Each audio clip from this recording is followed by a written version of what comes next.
2022년 4월 25일 월요일 오후 9시입니다. 제가 영상을 최근에 별로 안 올렸었죠. 기존 영상을 보시면 12일 전에 손절 각오하고 현물 매수 들어간다 이렇게 얘기한 다음에 리플 익절한 거에 대해서 이야기를 했고 설명을 한 다음에 여기 보시면은 뭐 원유띠 포지션을 따라하기보다는 베팅한 이유를 아는 게 중요하다 라고 하는 이 부분에서 제가 비트코인 선물 추가 매수한 거에 대한 평단가를 보여드리는 게 있어요. 그 말은 선물을 들고 있었다는 거겠죠. 그리고 나서 일주일 전에 비트코인이랑 이더리움 그리고 몇 개 알트를 추매했다 이런 얘기를 했습니다. 4월 18일이 됐었죠. 당연히 여기서는 매수를 안 했고 안착 받는 거를 보고 추매를 들어갔습니다. 그러니까 제가 어떻게 했냐면 여기서 선물을 들어갔었고 여기서 현물 매수한다고 영상을 찍고 저도 매수를 했고 현물 선물 두 개 다 안 팔았었습니다. 여기서 선물을 25% 털고 떨어져서 다시 잡았습니다. 왜냐면은 선물에서는 줄 때 어느 정도 익절을 해야 돼요. 다만 여기서는 더 오를 확률이 있다라고 생각을 했기 때문에 홀딩을 했었던 건데 제 예상을 깨고 내렸던 겁니다. 그리고 여기서 선물 추매 그 다음에 현물 매수하고 영상을 찍었던 겁니다. 그때 그 커뮤니티 게시글을 이런 식으로 기간적인 분석에 의해서 여기선 유의미한 반등이 나올 수 있다 라고 이야기를 했습니다. 제가 아는 패턴이 있었는데 공개할 수 있는 선에서 저렇게 작성을 한 거예요. 그리고 나서 반등이 가장 하단 부분에서부터 최고점까지 이으면은 11.6%가 상승을 했어요. 단기간에 빠르게 상승을 한 거죠. 그리고 나서 저는 여기에서 25% 판 다음에 다시 여기서 지지받는 거, 제 생방 보시면 아시겠지만 하늘색으로 쳐있는 월봉 추세가 있어서 여기서는 롱을 다시 받고 여기서 익절을 했습니다. 제가 다른 거래소를 쓰는데 코베스트로 돈을 일부 금액을 남기고 거의 다 옮겼어요. 이렇게 올라왔을 때 제가 커뮤니티에다가 글을 작성을 했었습니다. 주봉이 일단 상승 장악형이 나왔다. 월봉의 꼬리가 9일밖에 안 남았었다. 그리고 롱버튼보다는 현물이 더 유리해 보인다. 이런 이야기를 했었습니다. 근데 주봉이 이때 다 빼버렸죠. 제가 추가적으로 작성을 했었습니다. 내렸을 때 이브닝 스타로 내렸기 때문에 주봉이 올렸을 때는 모닝 스타로 내릴 수 있다. 그리고 여기 노란색과 핑크색이 유의미한 호흡으로 보이기 때문에 이렇게 제가 체크를 했던 거예요. 그리고 나서 지금 현 주봉을 보도록 하겠습니다. 제 생방을 보신 분들은 코드로도 이야기를 하고 소통을 많이 했었어요. 근데 이때 저는 이 캔들이 양봉이 나올 줄 알았어요. 더 떨어지고 뭐고 그런 걸 떠나서 이 다음 주가 떨어지는 말든 얘는 양봉이 나올 확률이 굉장히 높다고 생각을 했었어요. 왜 그렇게 봤냐면 저는 캔들론적으로 설명하는 분석을 많이 하잖아요.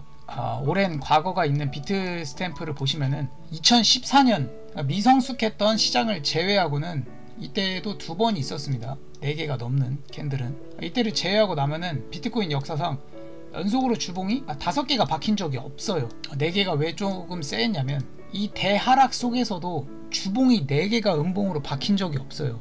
최대가 3개였단 말이에요. 근데 여기서 주봉이 4개가 나왔으니까 확률적으로 조금 쎄할 수밖에 없었겠죠.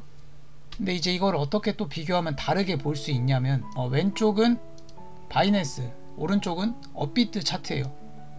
바이낸스는 지금 일단 4개가 떴어요. 하나 둘 셋 4개. 그럼 업비트는 어떠냐? 업비트는 3개예요. 일단은 하나 둘 셋. 이 업비트랑 바이낸스랑 비교는 김프 때문에 그런 거 아니냐라고 할 수 있는데 단순하게 그렇게만 볼 수는 없어요. 왜냐면 일단 가격을 방어하긴 한 거거든요. 원화 쪽에서 가격을 방어한 건데 일봉을 한번 비교해 보겠습니다. 그러면 일봉을 한번 보겠습니다. 그러면 업비트 차트만 보면 좋은 거냐? 근데 딱히 그렇게는 표현할 수가 없는 게 바이낸스에서는 음봉이 4개, 양봉 하나, 음봉이 하나 이렇게 나오고 있는 중이라면 업비트에서는 6개가 연속으로 음봉이 나오고 있어요. 오늘 봉이 음봉이 될지 양봉이 될지는 모르지만 오늘까지 음봉으로 마감을 한다면 6개가 연속으로 음봉이다.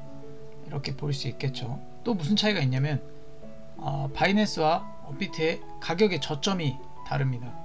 지금 바이낸스는 전저를 깼고 업비트는 전저에서 반등이 나왔습니다. 여기 제가 U자 패턴이라고 예전에 과거에 분석을 했었던 이 구간의 저점을 깨지 않는 게 가장 중요하지 않나. 이 구간이 핵심 구간일 수 있지 않나. 여길 깬다고 쭉 내려간다 이런 건 아닌데 제가 기대했던 상승은 없을 수도 있지 않나 라는 생각을 하고 있습니다.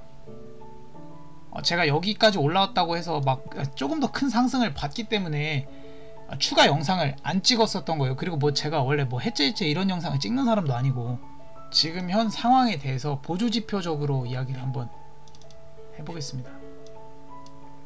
여기 지금 노란색 선을 미리 그어 놓은 건데, 여기를 이어서 노란색 선을 그은 거예요. 저는 여기 노란색 선 하단까지의 움직임을 일단 지켜볼 예정이고, 낮에 생방 보시던 분들한테는 얘기를 했는데, 지금 현 구간이 다이버전스 측면으로는 12시간 상승 다이버전스가 먹을 수 있는 조건을 갖추기는 했다 라는 이야기를 제가 했습니다. 가격의 저점은 낮아지고 RSI 지표의 저점은 높아지는 12시간 상승 다이버전스의 조건을 갖추기는 했다, 이런 이야기를 했습니다. 가장 중요한 것은 여기 노란색 추세선에서 반등이 나오거나 12시간 상승 다이버전스로 가격이 올리는 거라고 생각을 합니다만, 여기에 저점을 깨지 않으면 제가 보는 조금 유의미한 상승이 나올 확률이 높지 않나, 이런 생각을 하고 있습니다. 다만 조금 쎄한 건 여기 큰 하락 속에서도 한 번도 나오지 않은 주봉이 연속으로 4개가 발생했다. 이거는 조금 보수적으로 시장을 바라볼 필요는 있다. 저는 현물을 추매했고 선물도 모으고 있습니다. 당연히 저랑 동일한 방식으로 하실 필요는 없습니다. 선물은 원래 줄 때 바로바로 익절을 해야 돼요. 근데 다만 저는 여기가 변곡이 나올 수 있는 위치라고 생각하기 때문에 제 전략에 맞게, 그리고 모은다고 해서 막 20배 30배 제가 가지고 있는 자산의 50% 이렇게 들고 간 게 아니라 배율은 10배로 고정을 하고 5% 10% 뭐 이런 식으로 모으고 있는 거예요. 제가 모으고 있다고 하면 그냥 막 시장가로 막 긁고 계시는 분들인데, 저랑 그분들이랑 평단가가 아예 달라요. 저는 모을 때 5% 10% 이런 식으로 들고 가요. 생방송에는 그때 크게 물량 반등 나올 거 뻔한 데에서는 50% 실었는데 체결이 안 돼가지고 한번 짜증낸 적이 있는데, 그때는 당연히 익절을 해요. 그런 때는 그런 거를 조금 알고 하셨으면 좋겠어요. 현물도 그런 식으로 모으고 있는 거고, 제가 선물 모은다고 해서 그냥 막 배율 땡겨가지고 고배 써가지고, 저번에 한번 어떤 분이 와서 오른다고 했는데 왜 내리냐라고 했는데, 그때 결국 11% 넘게 올랐어요. 제가 오른다고 한 위치에서. 그러니까 그런 거를 조금 알고 하셨으면 좋겠어요. 그리고 선물은 줄 때 익절을 하세요. 저는 이제 지금 뭐 전업으로 하면서 밥만 먹고 이것만 보고 있으니까 어느 정도 대응이 되는데, 분명히 안 되시는 분들이 있는데 그냥 뭐 로스도 안 거시고 맹목적으로 모으시고 왜 모을 만한 위치인지도 모르시는데 되게 위험한 거예요. 그렇게 하지 마세요.